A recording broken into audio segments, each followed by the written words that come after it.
So you said we're going to try something. Yeah, I'm going to show you how you can communicate with your subconscious mind. I'm myself. Okay, so now we're going to go back to this finger technique, and you're going to say, of course I can do this, and that's going to give you the answer. Of course I can do this. Pretty solid. Yeah. Laura Jane, belief coach and hypnotherapist. Helping ambitious people and high achievers remove subconscious patterns. What is a conscious mind? What is a subconscious mind? What is the difference? Okay, so just imagine it. Subconscious, it's a little bit like, I suppose you could use the analogy of a submarine, and like the thing above the surface, it's like these little things are showing up like, oh my God, I'm all worried and I'm flailing around and I can't make decisions because, I don't know what's going on. But really, it's underneath the surface is this anchor. I know this stems back from a previous relationship. Do you want to just tell us what that experience was and what it was that you went through? I had to flee my hometown and I moved to a different area because I had to get away to make myself safe, and the house had been set on fire and I knew that it was him.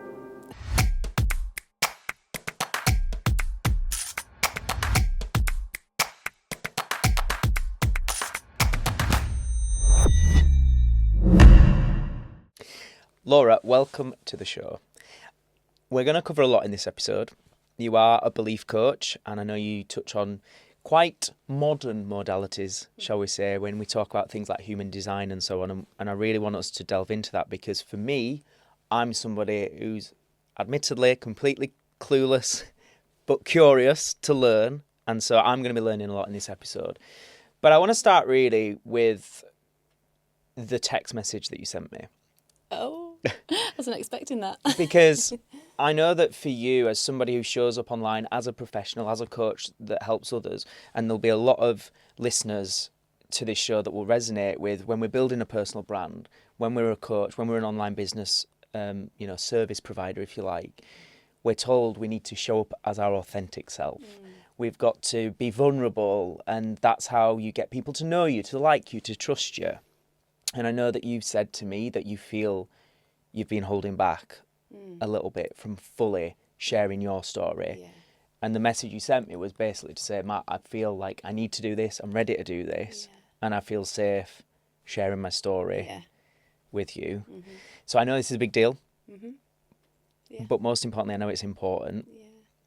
So Laura, do you want to just talk us through, finally, this is you sharing your story. Okay, so first of all, I've been trying to be real, and the emphasis on trying. And the reason why I was in that trying energy of trying to be real is because that every time I tried to show up as my authentic self, I felt like I was holding stuff back, and I wasn't being completely real, because how can I? Because I'm not telling this whole story. And that affects your energy, right? And I think when it comes to building a personal brand, we feel that. Yeah. When we see someone trying to be authentic, you know it, don't you? You just pick up on it. Yeah.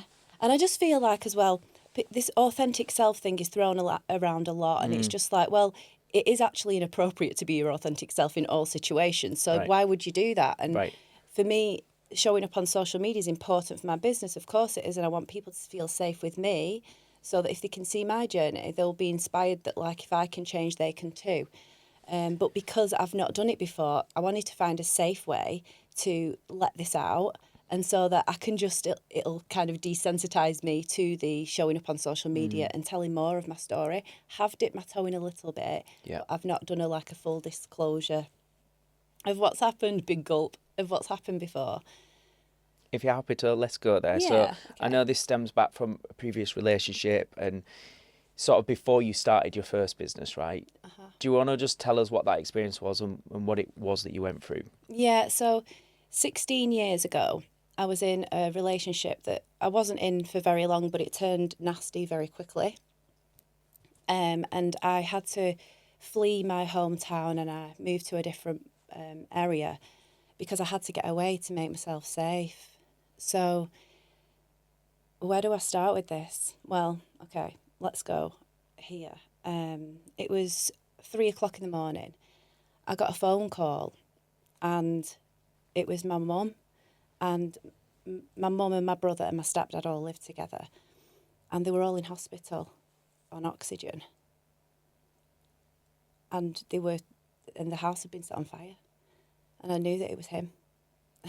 And so he that was the worst, which was the catalyst for me having to move area. This was real now, like he was trying to cause me harm.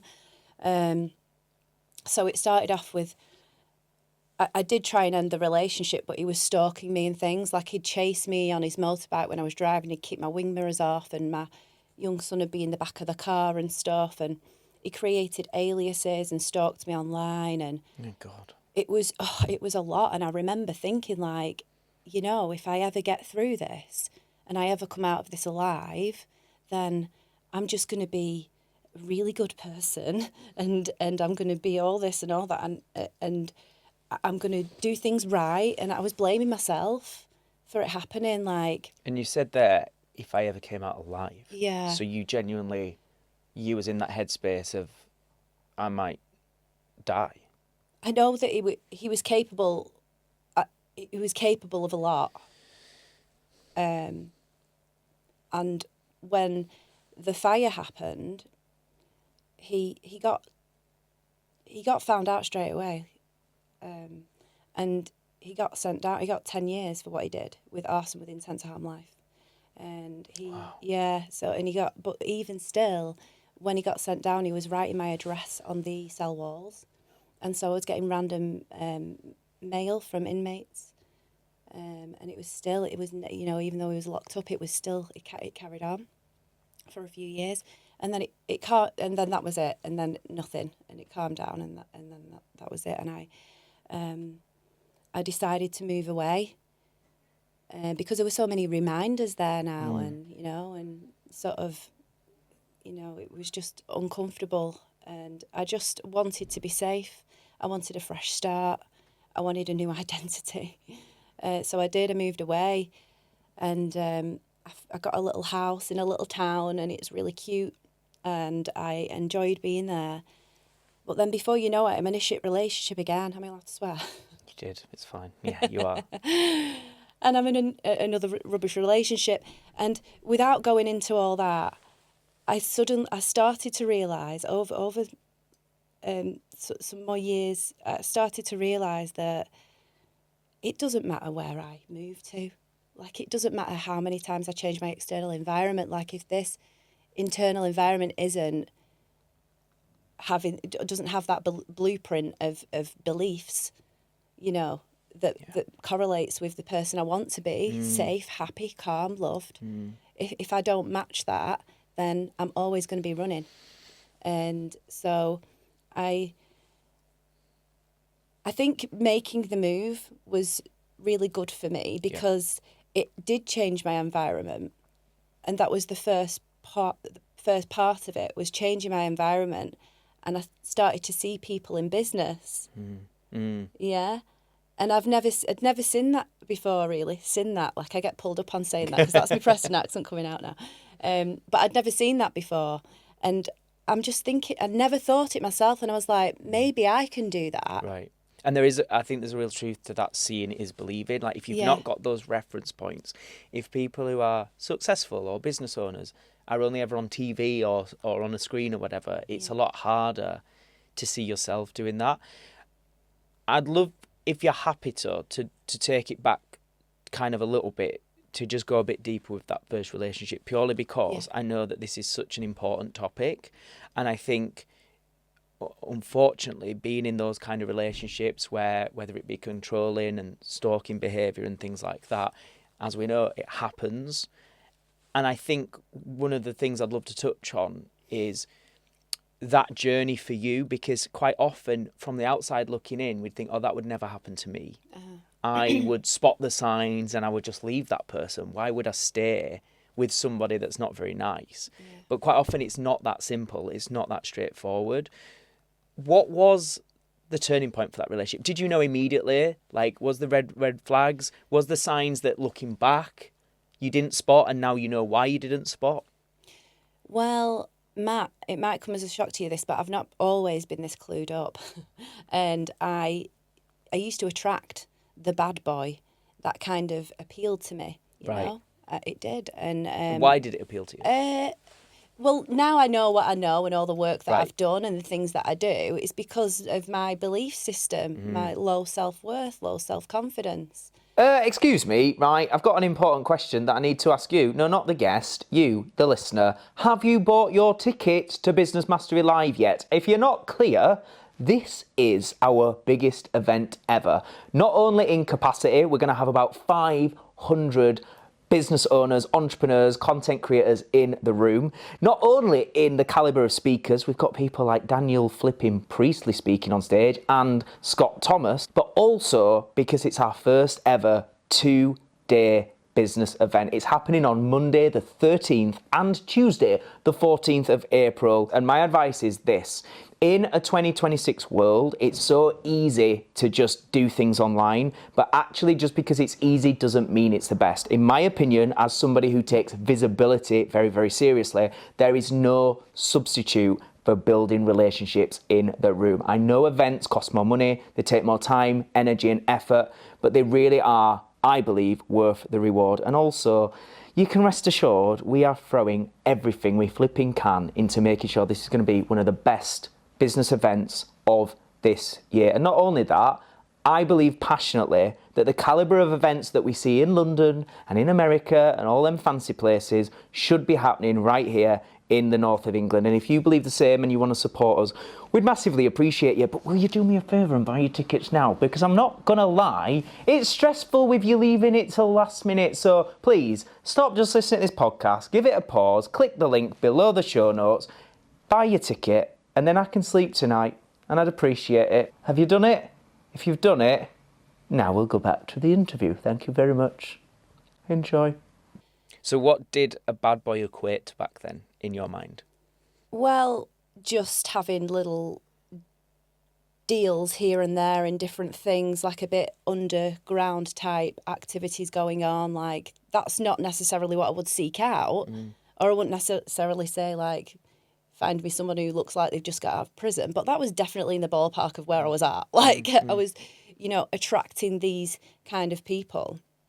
And I don't know what it was. Maybe it was like some sort of edginess that they had about them or something. And or maybe it was just like, oh, they're horrible to everyone else, but not me. And I don't know what it was like. But it was dangerous. Maybe it was the danger. The thrill.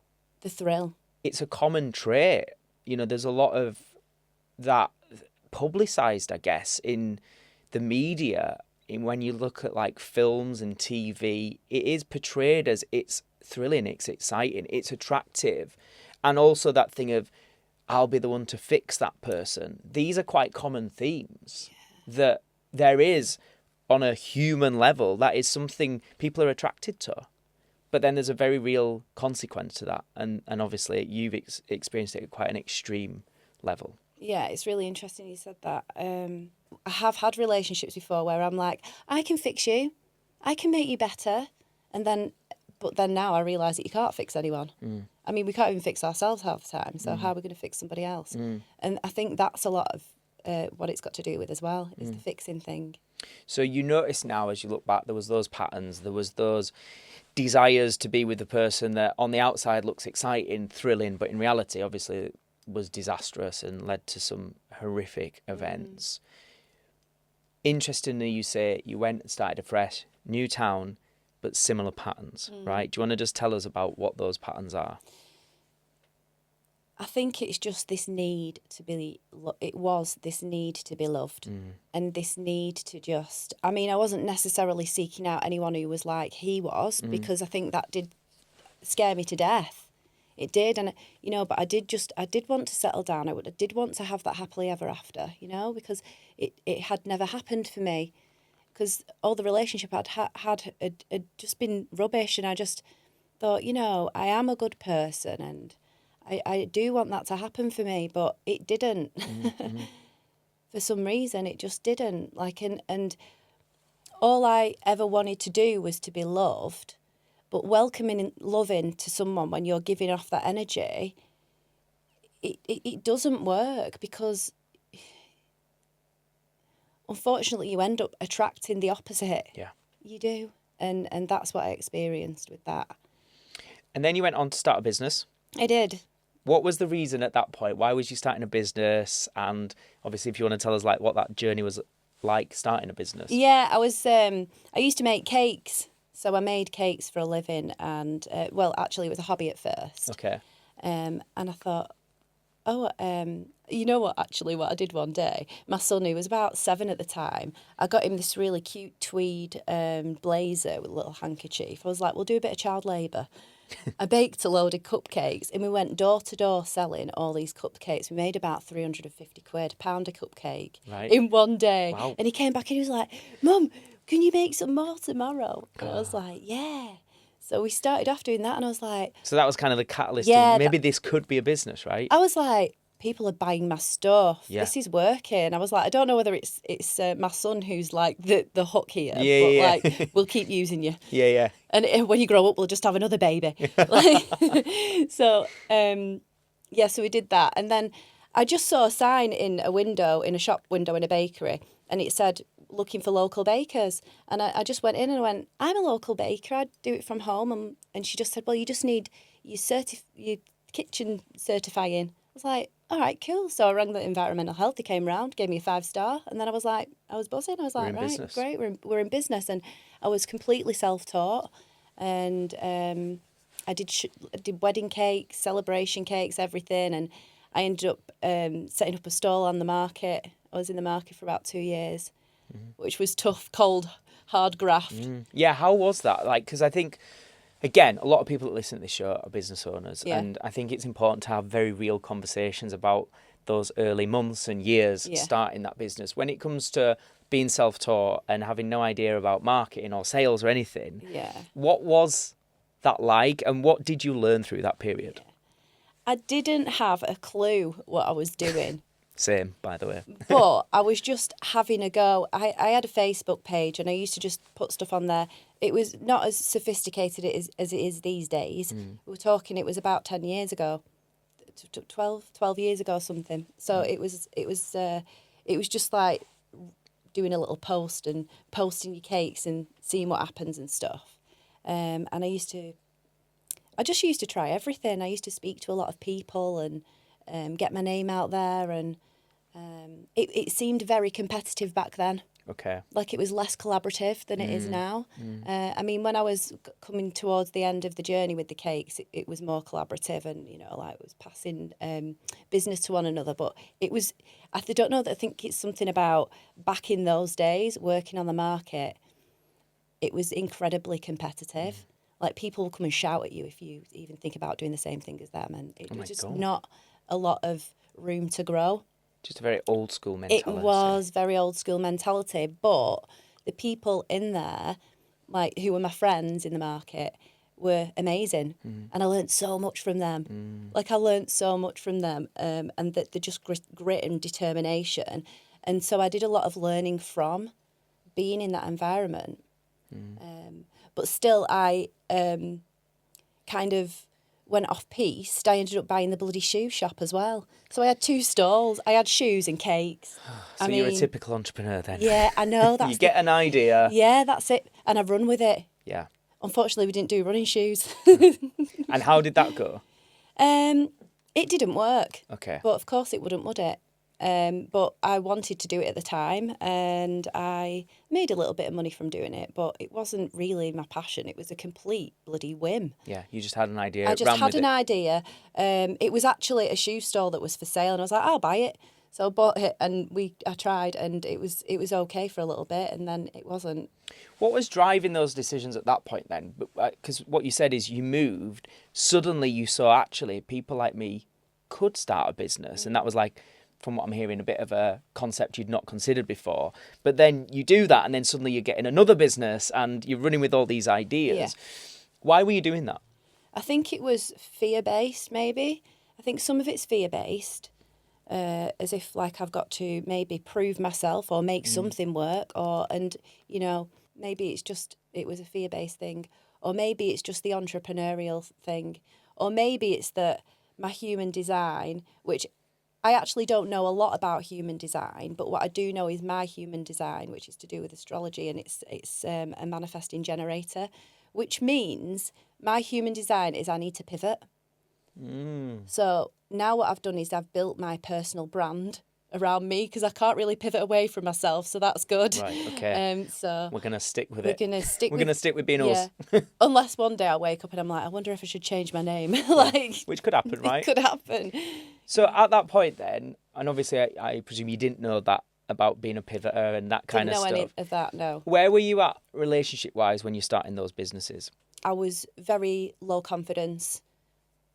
And the environment that I was in was causing me to have that low confidence. And I was doing this business stuff, and I decided in my mind, and I don't know what made me decide it, but it's kind of like this evolution was happening where I was growing bit by bit, even though it was also like, it was like living in a paradox where my personal life and was making me feel a bit unworthy and things. But then there was this like thing in me that was like, well, what if? And I thought, I want to do a business degree. I want to go and do a business degree.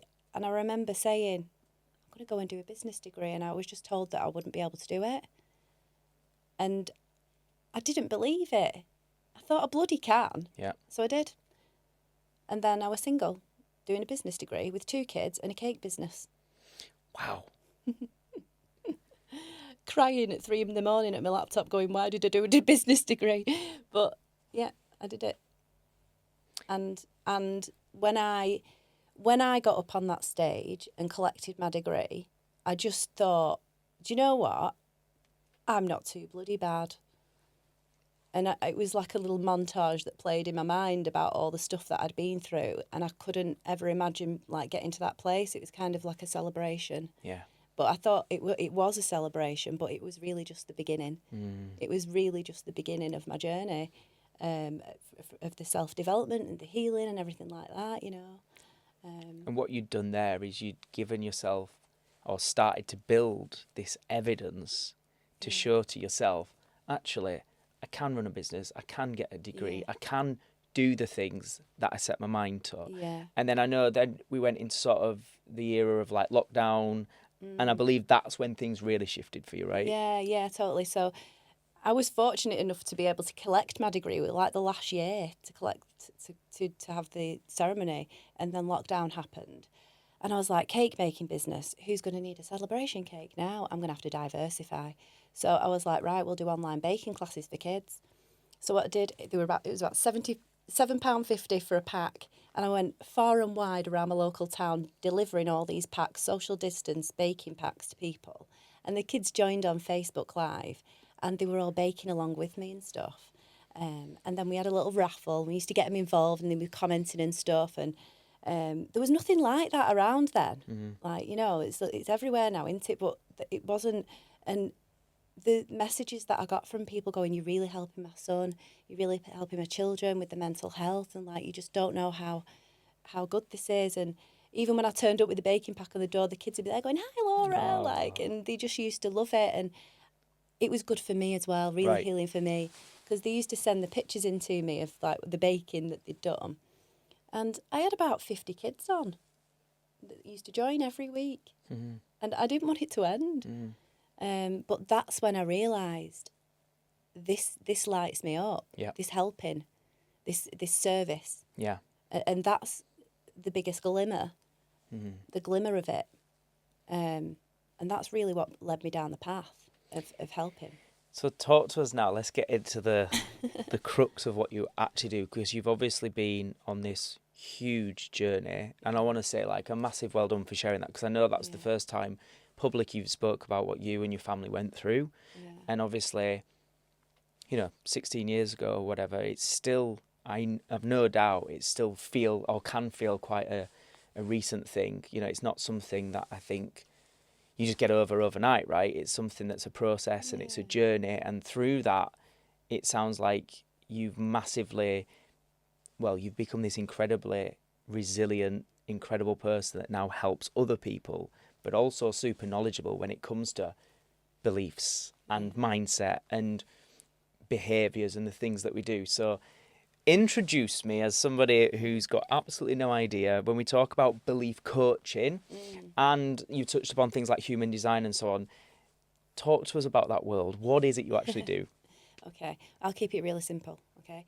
So if you want to achieve a goal, a big goal in your life, as soon as you set that big goal, you will get lots of different beliefs popping up because your subconscious mind wants to keep you safe.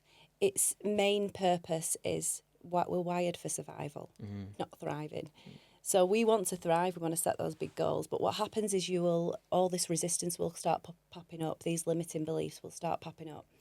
And they won't be beliefs that will come to the surface and you'll be like, oh, I believe this. It'll be actual physical discomforts, and it'll show up as self-doubt, procrastination, imposter syndrome, all of that resistance. You've probably had it. We all get it with anything. Like, you can probably think of a time when you set a really big goal and it made you feel a bit like, oh, I can feel something in my chest there. It's your subconscious mind throwing up resistance, because if you go and get that thing that you're going for, potentially you could completely shift your identity. And what happens if you shift your identity? What does the subconscious mind think is going to happen? Danger. Yeah, it thinks it's going to die. So it doesn't want to die. It wants to stay alive. It wants to keep you small. And just to be clear then, because I think we hear a lot, people talk about, limiting beliefs, conscious mind, subconscious mind, unconscious mind. If you was to explain, what does that actually mean? What is a conscious mind? What is a subconscious mind? What is the difference? Okay, so just imagine it as you are the conscious mind is everything you are aware of. So you are aware of everything that's going on in this room. The subconscious, it's a little bit like under the surface.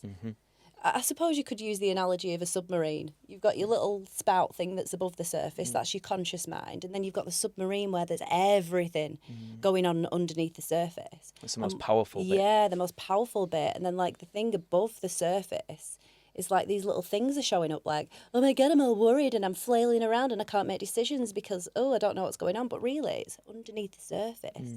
There's this anchor, and it's anchoring you in. And it's because of something you've been through when you was 5 or 6 years old or something. And it might be something really, really simple, just like something somebody said to you. But then now it's creating this big anchor and stopping you moving forward in your life. Because we go through these experiences, and then through those experiences, we have a perception, we create a belief, and then those beliefs, they act like they're facts, right? But it could be, like you said there, something we got told by a teacher when we were 7 years old, and we've taken that belief on, we've stored it, and then we're existing with our life today as if that's a fact. And I think quite often, what we don't do is go, where did that information come from? And then challenge it and go, is that actually true, right? It's weird because you can't challenge it either, because on a conscious level, I might think, I can achieve anything I want in life. I'm great. I know what I'm doing. I love myself. I could say all that and believe it on a conscious level. But if on a subconscious level I don't believe it, then there's nothing I can do about it. Okay, so we have to work on the subconscious, right? We have to work on the subconscious, because what happens is our subconscious collects evidence and data since we're in the womb, and it's collecting all this evidence and data in order to keep us safe, okay? But what happens is it's also creating a blueprint, and our blueprint could be unworthiness, not confident, we're not good enough. And if that is your blueprint, if you have a blueprint that's running on those narratives, then you're not going to be able to achieve those big goals that you want in your life, because it kind of that way of being cannot coexist with that reality that you want to achieve. And that's why we have to work on rewiring the blueprint. If we want to use the word blueprint, we've got to sort of make a new map, a new internal map, so that we can make it safe to achieve that goal. And this is the work you do, right? And this is the work that I do. This episode is sponsored by Laura Robson and Back Pocket Office. Now, let me tell you about this one. Laura is somebody you need in your life. I have got her in my life, and all I can say about her is I don't know how I'd live without her. And it's true. If you're anything like me, you will hate tech. You'll be great at launching and creating the marketing material and delivering on the actual product that you're selling. But when it comes to the back end, making sure it's all automated and it all works, I just can't be bothered. And if you're the same, Laura is the solution. Laura is a systems strategist and she's also a certified launch and funnel specialist. And if you are a service provider, if you're a coach, consultant, any kind of online business that provides some kind of online service, then Laura is there to help sort out all your funnels and systems for you. With over 14 years experience, she's somebody who's going to get you solutions quick. She's easy to speak to, very approachable, and just really friendly and nice, basically. So if you are ready to get your systems and your funnels all sorted for you and work with one of the best in the business, go check out backpocketoffice.co.uk and connect with Laura on socials. The links are literally right below this episode in the show notes. Go click it, and I mean this. Go and do it now. You will not regret it. So talk us through that. If, we're hearing about that concept for the first time, I'm kind of like, okay, that makes sense. It's the subconscious. We've got to rewire. We've got to create the blueprint that's running the ship or, kind of in charge. What are the steps? How do we start to rewire that subconscious? Well, what you do is you book in with me.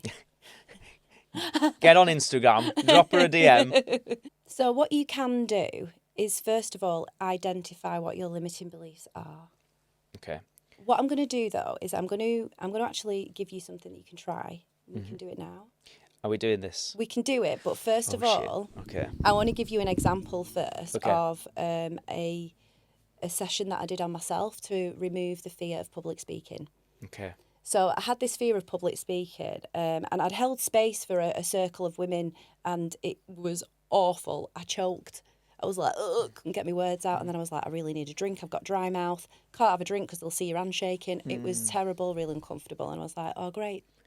I know that I need to public speak in order for me to move forward with my business. It's part of what I want to do. And so I thought, right, I'm going to do a session on that. And anyway, it took me back to being 3 years old. I was at nursery, and I'd gone into nursery. And at the beginning of the day, the teacher said, right, Laura's going to be leaving early today because she's going to hospital. And I didn't know if it was me or if there was another Laura. I was so painfully shy. And I spent all day trying to find out if there was another Laura. I was scared because I was like, people die in hospital. And so it was not safe for me to speak my truth. And it was that because I was so worried and I was scared that I was going to go to hospital, I thought I was going to die. That was a subconscious memory stuck in time. And that's essentially what's happening here. Any negative experience we have, the subconscious holds it and stores it, and it's to try and protect us. Trying to protect us, and it's creating that blueprint. But what we do is I go back and work with the memory, and we code in new beliefs, and it dismantles that template. Right, so it's about putting a different perspective on it, seeing it through a different lens, Yeah. because we've interpreted it a certain way, which has now created this belief, which is holding us back. Yeah. If we can shift that perspective and go, actually, Yeah. challenge that. Maybe that wasn't the right way, or maybe I was safe, I just didn't see it that way. Yeah. We can then start to shift it, right? Yeah, and when you do that as well, it's actually changing the makeup in your brain. You can see there's brain scans that show before and after a session. And I've experienced it myself. After the session, I went and I presented to 40 children. I did a workshop for some kids, and I wasn't scared at all. And it was like, those wave of butterflies that you would get. It was like I was expecting it to happen, and it just didn't. And Wow. yeah, That's powerful. And I was like, why am I not nervous? And that was just from doing some of this work? That was just from one session. Wow. So it can be as profound. If it's very specific, it can be, something can be done in one session. But I've done loads. I've done it on showing up on social media. That's quite broad, I would say, because there's a lot of different things attached to, well, for me it was, to showing up on social media. But yeah. Okay. So you said we're going to try something. Yes. Right, okay, so What are you getting me to do? I'm gonna show you how you can communicate with your subconscious mind. We're going to get a yes and no answer so that you can actually start to see what you believe at a core level. Oh, bollocks. And we're going to do this on a podcast. Yeah, we're going to do this. So everyone else is going to see what I believe in my core as well. Oh, yeah, I mean, you don't mind, like, sharing, do you, Listen, Matt? Every week I overshare on this show, so what's up a bit of belief coaching? Let's do it. Right, okay. Usually I use the human compass and I stand up, but yeah, you don't have to do that. Do I not need to do that? So what Okay. it's called the finger loop. Okay. So I'll show you this now, right? So we get yes and no answers. So mine is, I'm shitting myself. right, go so on. if I go, my name's Laura, Mm-hmm. my name's Barry. So yes, no. Okay. Okay, so you calibrate yours and find out what your yes and no answer is. So you would say, my name's Matt. So what, am I supposed to do that? Yeah, so Just keep doing that. So you'll find out what your yes and no is. So if it agrees, so mine say that's yes for me because it doesn't come, but when it goes like that, it's no. Okay. But you're actually doing that, right? It's not. Yeah, so you just go like that and it'll So you want me to stop. do that, Yeah, right? just try it. And then what do you want me Yeah, to do? and then just go, my name's Matt, My name's Matt. right? So you go like that, my name's Matt, My name's Matt. and then try my name's a false name. My name's Barry. Is that right? Yeah. So when it's a no Yeah. or whatever answer it is, Mm-hmm. because everyone's different, Yeah. it'll break through. Okay. So when something's a no for me, it breaks through. It Okay. won't go like that. But I'm quite stubborn, so it might not. But go on. Tell me what I need to do and I'll do All it. right, put your hand on your heart. Helen's laughing behind the camera. Put your hand on your You ain't heart. going to get this with Matt. Put your hand on your heart. Okay. Close your eyes. Repeat after me. Even though Even though I'm a bit stubborn, I'm a bit stubborn, I'm open I'm open to experiencing to experiencing the beauty of the human compass. the beauty of the human compass. And I'm open to finding out And I'm open to finding out what limiting beliefs I may have what limiting beliefs I may have so that I can move forward in my life so that I can move forward in my life and be the best that I can be. and be the best that I can be. And Matt, would you agree that that would benefit you? Yeah. Yeah, okay. Right, open your eyes again. So now we've just communicated with the subconscious mind and we're just letting it know, that what we're doing is safe Mm-hmm. and it's okay. So we'll try again. So my name's Laura and mine doesn't move beyond that, so that means it's a yes. Yeah. And when I say my name's Barry, those two fingers come out, so that means that's a no for me. Okay. Yeah? My name is Matt. My name is Barry. Okay, it moved a bit. So yours came out when you said, so that would, Yeah, it did. to me, is a no. Yeah, okay. So now what you do is you would, So I just keep doing this, right? yeah, so you don't need to keep doing that, but every time you ask a question, you can go like that, and it will either stay Oh, okay. locked or Yeah. it will go like Okay. that. Okay. So are you asking me the question? So now I want you to think of your goal that you want to achieve. Okay. You've got it in your mind. Yeah, do you want me to say it? You can say it. Okay, so our next year, we're going to do... Oh my God, this is scary saying this on the podcast. We are going to achieve a £500,000 launch online. Okay. All right. And what's coming up for you when you say that? Excitement, fear, and there's like a knowing that I'll do it, and then there's also a little bit of a uncertainty of, but will you actually? Because it's not yet done. Yeah. Okay. So just close your eyes down for a second Mm-hmm. and just go into that future version. So you said next year, right? Yeah. Yeah, that's right. So just imagine that you've just had that launch. Mm-hmm. What does that version of you, what does Matt believe about himself?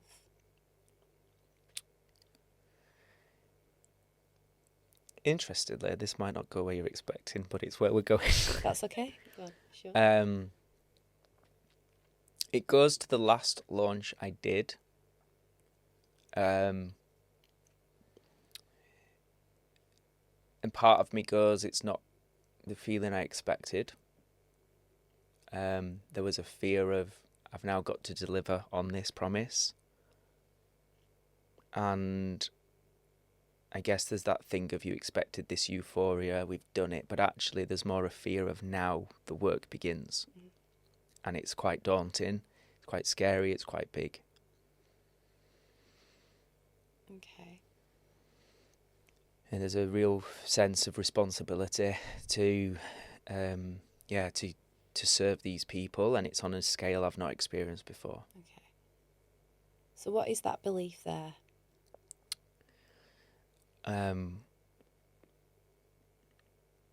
Who am I to do this?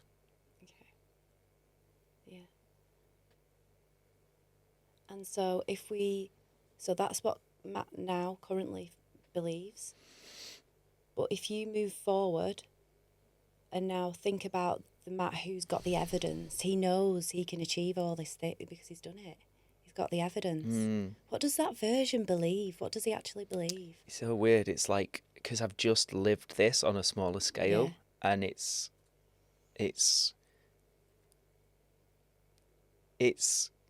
fucking, you absolutely know what you're doing, and it's almost a bit surprising when you're getting like the feedback from people that you admired, or you thought, oh my God, how would I ever help that person? And they're saying, oh my God, that is like exactly what I needed. You start to go, of course I should be doing this. What was I worried about?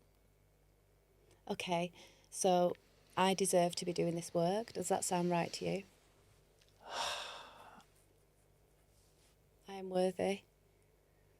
The phrase that comes up is, of course you can do this. Of course you can do this. Why were you even... Why the fuck do you doubt yourself?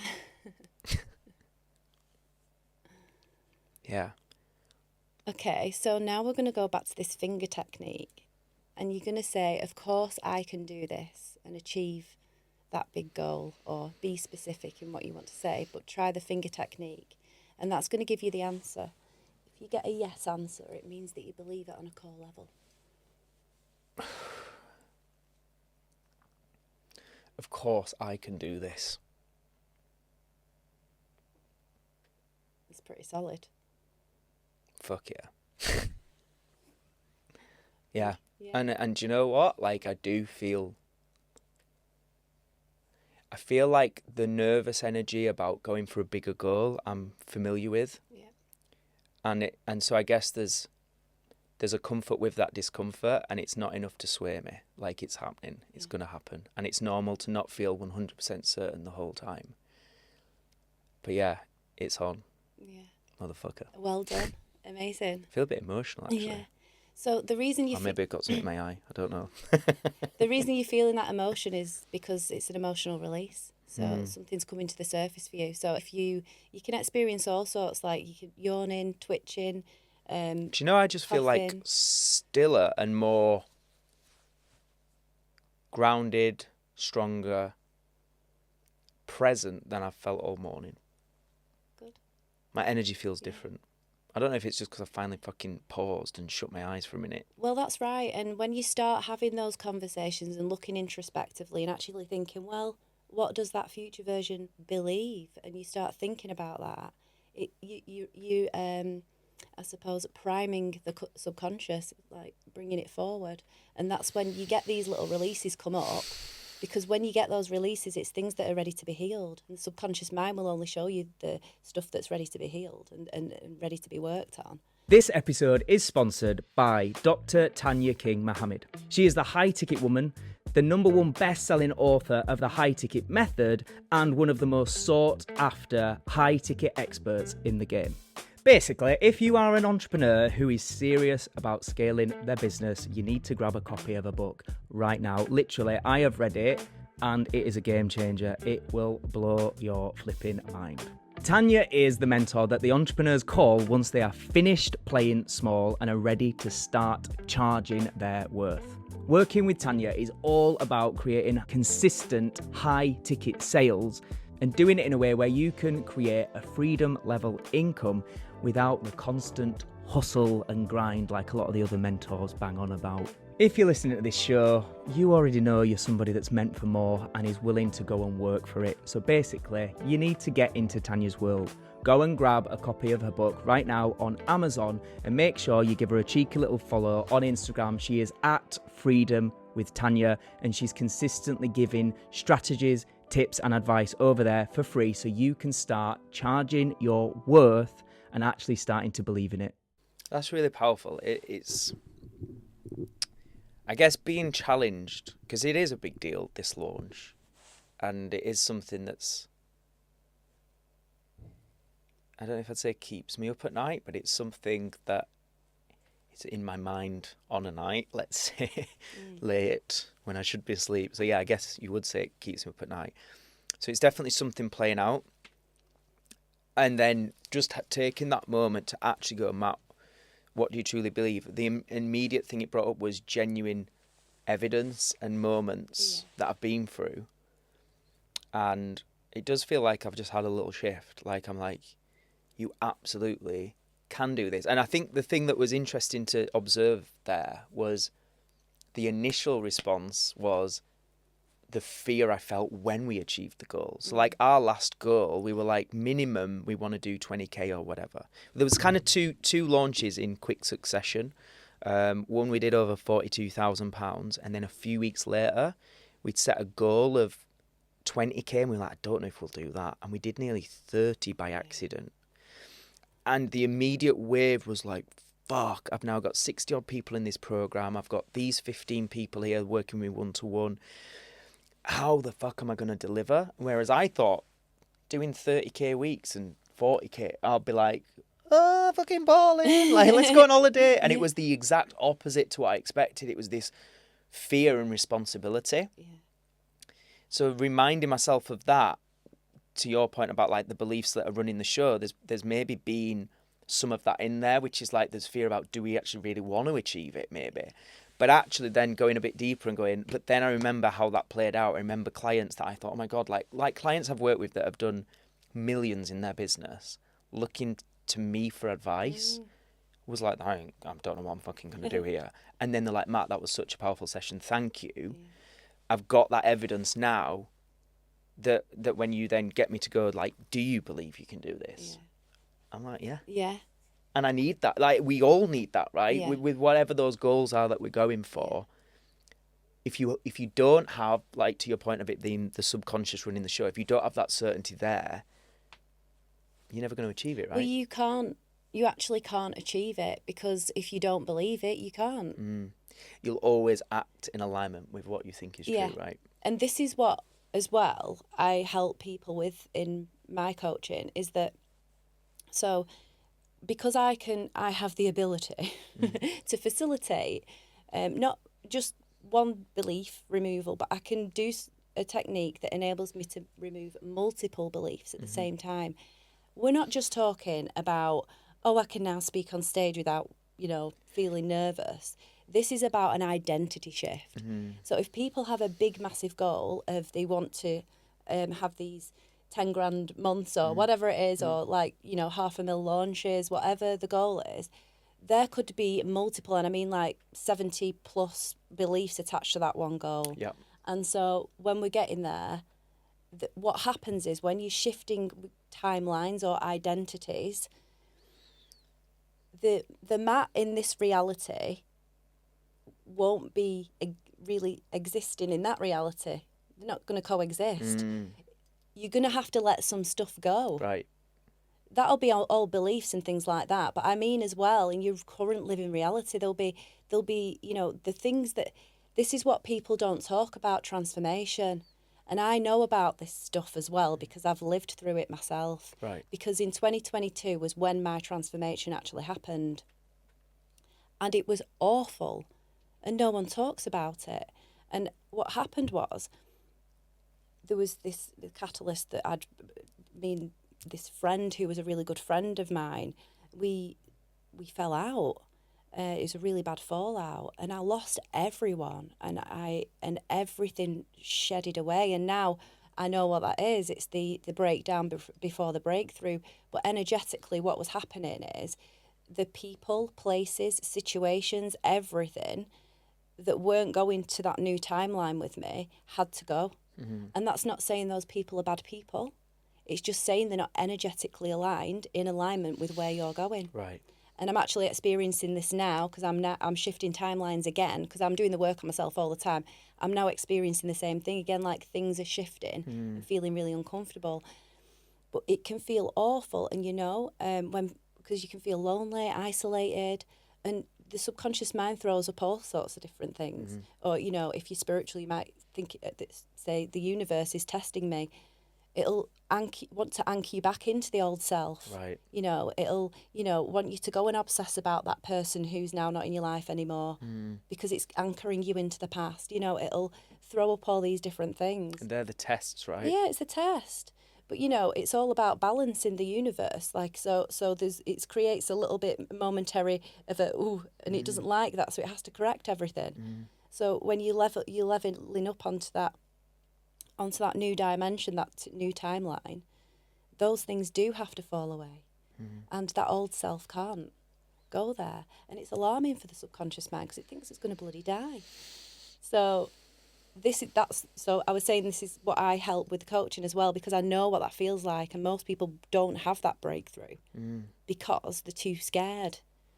So that's literally what I'm doing. And that, helping people move. so the point there is that takes courage to go, it's going to be uncomfortable. Yeah. You're going to shift some stuff. There's going to be a transitional phase, but it's what's required to move to that next step. Yeah, it's about being real though as well with people, and saying that, like, yeah, it's not just going like selling them this shiny transformation like a lot of people do, and being real with people and going, yes, you can have the shiny transformation, but first you've got to go through the trenches like we all do. Right. You have to go through that uncomfortable period. You have to take stock and take an audit of your life, and you've got to remove things that aren't serving you, or they will remove themselves. And that is the way that you're going to get this shiny moment. And it's like anything in life. But that's why, I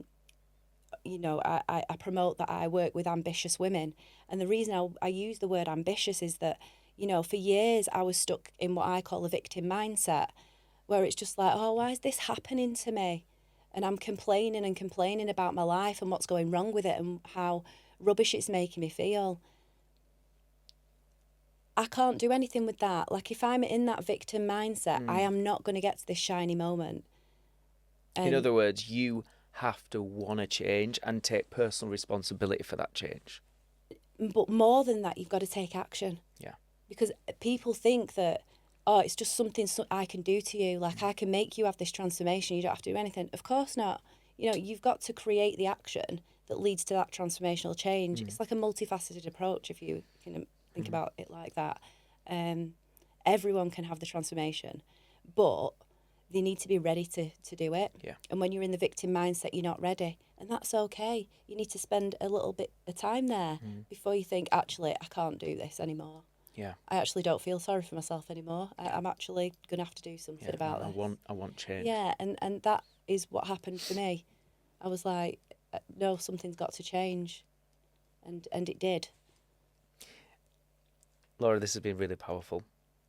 And as I say, I feel different since doing this. So thank you You're very welcome. much for that. We're going to go now to some of the general life questions that I ask all guests on the show. So the first question is, what is some of the best life advice you've been given and why? Oh, the best life advice. Just do it. Just do what you want. Go for it. Just go for it. Yeah. There's nothing stopping you. All right, let's go to the flip side. What's some of the worst advice? So something somebody might have said to you at some point might have been well-meaning, but actually through your experiences you've gone, that's terrible advice. Go and get a real job. We'll get a proper job. I can't do that Why? because I can't work for other people, Why? because I'm too big of an energy for that. I need to, yeah. There's no glass ceiling where I'm going. Wow. Yeah. Okay, so the next question I think is really important because we often listen to people like yourself on podcasts and we kind of think they're the expert, they know everything, they've got everything figured out. And I think it's really important to remind everybody that we're all human, we're all going through stuff, and we're all constantly overcoming challenges. So if you're happy to share, What is something right now that you are struggling with, and how are you working through it? Okay, that's a great question.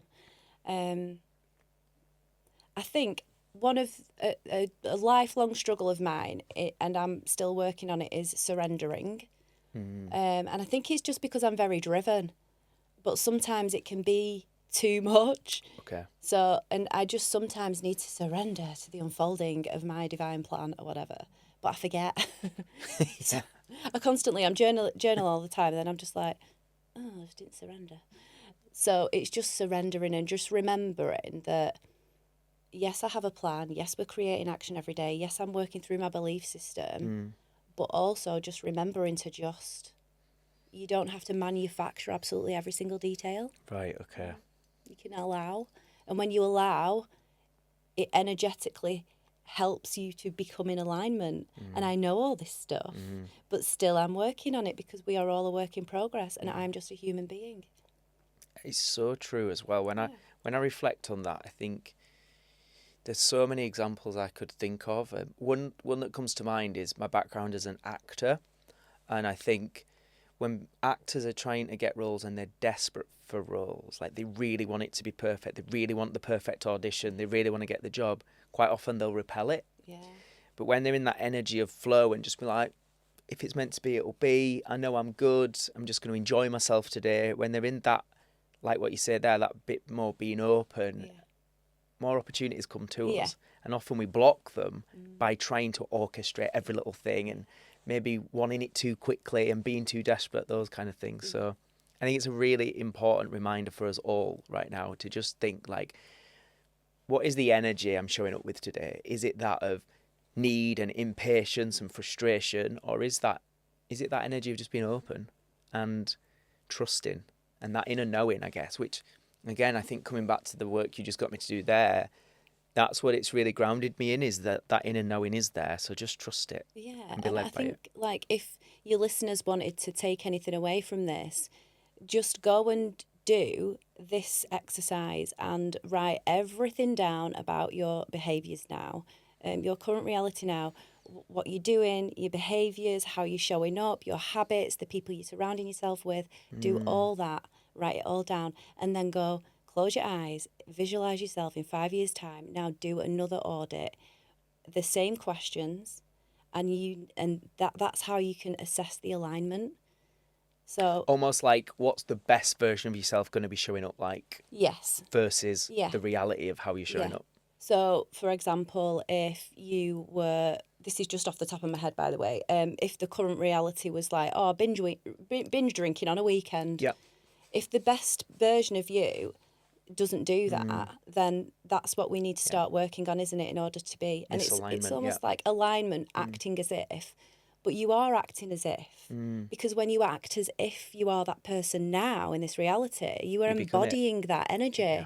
And there's no other option but for this to happen. So true. There's something I used to say when I was doing a lot of the more mindset coaching, which is you have to be it before you become it. And what I meant is, like, you got to, like, visually see it, think like it, talk like it, walk like it, and by default you become it. You are it, right? But it's different to, like, because I think it gets confused with fake it till you make it. On a deep level, that's believing you're not in alignment, you're not authentically the thing. That's what faking is, right? And this is different. Yeah. This is just about acknowledging the version of you that you want to be more of, and then basically acting in alignment, right? I suppose it's teaching your subconscious as well that, like, no, this is the new me, like, this is the evidence, this is what we're doing, like, this is how we're because it's guiding. true, isn't it? Like, your mind doesn't know the difference between, like, fact and fiction, and it's that thing of why visualization works. It doesn't know the difference between, did it actually happen or was it a visualization, right? Yeah. And it's not just about your appearance and what you're doing, it's also about the conversations that you're having as well. So think about the language that you're using, like, cut out the word hate straight away. That is the first thing I would give to you. Like, just be careful, because your words carry so much weight. And they go into your subconscious mind.